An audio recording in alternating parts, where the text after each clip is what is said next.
Hey, it's your boy No Face No Case, and we back with Ksoo's father said he didn't snitch, but he damn sure told.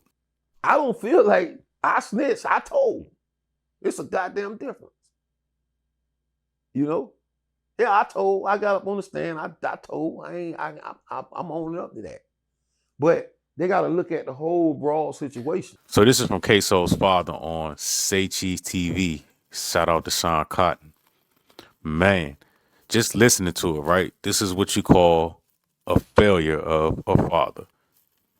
I feel like there was a whole different route, but just listening to his whole story, he just a grimy dude.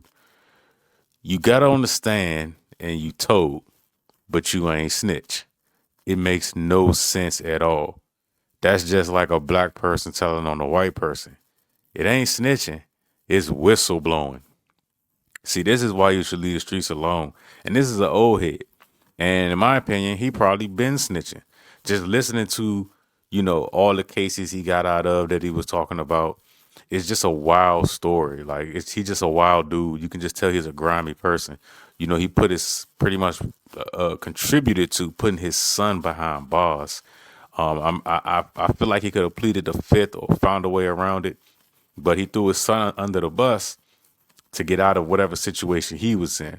And, maybe that was the only option. Who knows, but that's never the only option. But I feel like, he should have just left it alone. But now he going on a world tour. I'm pretty sure Say Cheese TV, Sean Cotton probably paid him. But, he's on Vlad TV, and I'm pretty sure he'll be on a bunch of other podcasts. But just parading around and trying to get money off of this whole situation is crazy. I feel like bruh should have just went on about his life, did what he got to do. And, he tries to justify it by saying, yeah, I'm better off helping my son while I'm out here instead of, being in there. And like this shit it just looks bad. He's going around and, pretty much just taking his son's spotlight and, just trying to justify his actions. For me personally, I don't rock with it. My brother went down the feds, and he got snitched on by somebody. Now the guy didn't testify, but he got set up, and I just it's just one of those things that I just don't fuck with, especially doing that to your own blood. But some people are grimy like that, and if you watch the whole interview or the parts that's out, you kind of get from it that he's just a grimy dude. Make sure y'all stay away from people like this.